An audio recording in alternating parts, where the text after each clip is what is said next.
Rain fell over Seoul that evening as Amina, a quiet maid working in the luxurious Han residence, nervously checked her reflection in the cafe window. For the first time in years, she wasn't wearing her uniform, just a simple blue dress borrowed from her friend. Her heart fluttered. She'd been chatting with a man online for weeks, and tonight they were finally meeting in person. When she arrived, Jin-ho, the man, looked up from his phone, his smile fading the moment he saw her. "You're Amina?" he asked, frowning. She nodded shyly. He leaned back. "You didn't say you were a maid." People began to stare. He laughed coldly. "You work for rich people, right? Maybe you came here to find one for yourself." Amina's throat tightened as whispers spread through the cafe. She wanted to run, but her legs wouldn't move. Suddenly, a tall man at the corner table set down his cup. His sharp gaze met hers, Mr. Han Jae-min, her employer, the billionaire she secretly admired. Their eyes locked, shocked and embarrassment. Jin-ho followed her gaze and froze. "You work for him?" Jae-min stood, his voice calm but cold. "Apologize to her." The cafe went silent. Jin-ho stammered, "Sir, I didn't know." Jae-min didn't answer. He simply removed his jacket and placed it over Amina's shoulders. "Let's go," he said quietly. Outside, rain poured harder as Amina stood under the cafe's awning, clutching Mr. Han's jacket around her trembling shoulders. Her heart raced not from the cold, but from the humiliation that still burned inside her. When she finally found her voice, she whispered, "You saw everything?" Mr. Han's expression stayed calm, but his eyes softened. "Every second," he said quietly. Her throat tightened. "Then you must think I'm pathetic." He took a slow breath. "No, I think you've been treated unfairly for far too long." Amina blinked through tears. "Then why did you come?" "Because you work under my roof," he said, voice low and steady. "And nobody humiliates what belongs to me." Her eyes widened. "Belongs?" His words stung and comforted her at the same time. She didn't understand what he meant or why her heart was beating so fast. For a moment, neither spoke. Rain pattered between them, wrapping them in silence. Then he stepped closer, held the umbrella above her, and said simply, "Let's go home." The drive back was quiet. Amina stared out the window, replaying his words over and over. "What belongs to me?"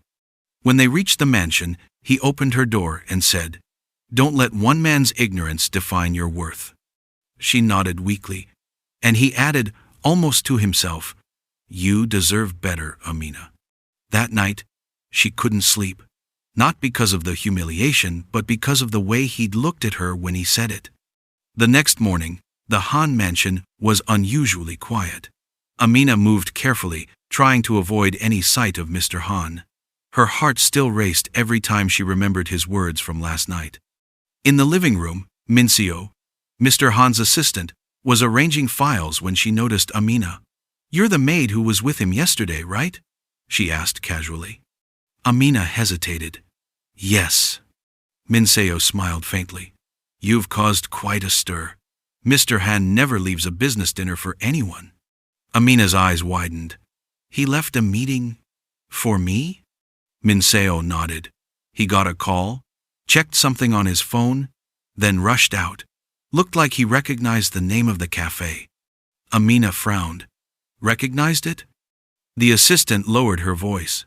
"That cafe used to be owned by his late mother, the woman who—" She stopped, glancing at Amina. "Never mind." Amina stepped closer. "Please, what about his mother?" Min-seo sighed. "She used to sponsor a small orphanage before she died. Said there was one girl she cared about most, a little girl from Nigeria. Her name was Amina." Amina froze. Her heart stopped. "That's not possible," she whispered. Min-seo shrugged. "Maybe not. But when Mr. Han saw your name on the maid list last year, he didn't say a word, just stared at it for a long time." As Min-seo walked off, Amina felt her knees weaken. Could it be? She had met him long before she ever worked for him. The next few days felt strange. Mr. Han, who rarely spoke to his staff, suddenly began noticing everything Amina did. When she served him coffee, he'd say, "You added cinnamon again?" softly, as if he remembered something personal. When she cleaned the garden, he'd quietly bring her an umbrella before the rain started. It wasn't love. Not yet. It was confusion wrapped in memories neither of them fully understood. One evening, Amina carried fresh towels to his study. The door was half open. She heard Min Seo's voice. "You really think she's the same girl your mother talked about?" Jae-min's tone was calm. "There's a scar behind her ear. My mother said that little girl had one from a childhood accident." Amina froze. Her hand went to her ear instinctively. Min Seo sighed. "And if it's true?" He didn't answer immediately. Then quietly, "Then I owe her more than I can ever repay." Amina's breath caught. She turned to leave, but the floor creaked. The door opened slowly. Mr. Han stepped out, eyes sharp but gentle. "How long were you standing there?" She lowered her head. I was just bringing towels, sir." He stared at her for a moment, then said softly, "Then thank you, Amina." Her name sounded different when he said it like it belonged somewhere safe. As she walked away, one thought echoed in her mind. What did his mother have to do with me? That night, Mr. Han sat alone in his office, the city lights reflecting off the glass walls. A file lay open before him. Orphanage Records, 2007. He flipped through faded photos until he found it a small girl with dark skin, bright eyes, and a faint scar behind her left ear. Written beneath, Amina Johnson. He leaned back, exhaling slowly. It's really her. The door creaked. Min Seo entered quietly. "Sir, I found what you asked for. But there's something else." She slid a second file across the desk. "Someone's been asking about her." Jae-min's gaze hardened. "Who?" "A man named Park Jin-ho, the one from the blind date." His jaw clenched. "He's still bothering her?" He made inquiries about her background through a private agency. Looks like he didn't believe she's just a maid. Jae-min stood abruptly. "Make sure no one gives him anything." Min Seo nodded, then hesitated. "Why protect her so much, sir?" He looked out the window, voice low. "Because my mother died trying to protect that child's identity. I won't fail her." Meanwhile, Amina lay awake in her small room, unaware of the storm building around her. She kept hearing his words from that night. "You deserve better." She had no idea her boss was guarding her from a danger she didn't even know existed. Outside, a black car idled across the street. Inside, Jin-ho scrolled through a photo of Amina and smiled coldly. "This time," he muttered, "I'll find out who you really are." It was a quiet Saturday afternoon when Amina left the mansion to buy groceries. She wore a simple white blouse, her hair tied neatly, trying to feel invisible again. But as she stepped out of the market, a familiar voice stopped her cold. "Still pretending to be someone you're not?" She turned sharply. Jin-ho leaned against his car, smirking. Amina's grip on the grocery bag tightened. "What do you want?" He stepped closer. "An explanation. You think I wouldn't find out who your boss is? Han, Jae-min Seoul's most private billionaire. And his maid just happens to show up at my table?" She took a step back. "You're mistaken. I don't owe you anything." He laughed. "Maybe not. But people will pay to know how a maid got close to the Han family." Amina froze. "You wouldn't dare." "Try me," he said, lowering his voice. "Unless you tell me what you're hiding." Before she could reply, a sleek black car pulled up. Mr. Han stepped out, eyes cold and dangerous. "Is there a problem here?" Jin-ho straightened. "None at all, sir. Just talking." Mr. Han took a step forward, his tone firm. "The next time you talk, you'll answer to my lawyers." Jin-ho smirked, then backed away slowly. Amina trembled as Mr. Han turned to her. You shouldn't have come out alone, he said quietly. Her eyes filled. I didn't think anyone was watching me. His voice dropped. Someone always is. The drive home was silent. Neither Amina nor Mr. Hans spoke. Amina sat quietly in the guest room, replaying Mr. Hans' words from earlier, someone always is. Her chest tightened. Why would anyone be watching her? She was just a maid, nothing more. Moments later, there was a soft knock. The door opened, and Mr. Han Jae-min stepped in. You shouldn't have been alone today, he said. I didn't know he'd come back, she whispered. He said people would pay to know me. Why would anyone care about me? Jae-min hesitated, then sat opposite her. His usual calmness was gone. Because you're not just anyone, Amina. She frowned. What do you mean? He reached into his coat pocket and handed her a faded photograph, a young girl standing beside an older woman. Amina's eyes widened. That's me. And her. My mother, he finished softly. She sponsored your orphanage. She used to say there was a little girl who reminded her of herself. Brave, gentle, and strong. She made me promise that if I ever found you, I'd protect you. Tears filled Amina's eyes. Protect me from what? He looked down. From the people who ruined her charity and tried to use your name to steal from it. The same people who might still be looking for you. She covered her mouth, trembling. So, you've known who I was all this time? He nodded slowly. Yes, but I didn't know you'd still be in danger. Amina sat frozen, the photo trembling in her hands. Danger? She whispered. What kind of danger? Mr. Han exhaled slowly. Years ago, my mother's charity was sabotaged. Funds meant for the orphanage disappeared, and her name was dragged through the mud. She believed someone inside her circle orchestrated it using your identity as a cover. Amina's heart pounded. My name? He nodded. They created false documents. After my mother died, the investigation went silent. But now, someone's searching again. That's not a coincidence. She looked up, voice shaking. You think Jin-ho is part of it? Jae-min's gaze hardened. He's connected to one of the men my mother once trusted, a man named Park Dae-soo. Jin-ho might be working for him, trying to confirm if you're the same Amina from those records. Her mind spun. So, that blind date wasn't random, he finished. You were targeted. Silence filled the room. Amina's voice cracked. You should have told me sooner. I didn't want to scare you, he said softly. But I won't hide the truth anymore. You're not just someone under my care, Amina. You're part of something my mother gave her life to protect. She wiped her tears. Then what happens now? He met her eyes, voice steady. Now, we find out who's behind all of this, and I make sure they never touch you again. For the first time, Amina didn't just feel protected. She felt chosen.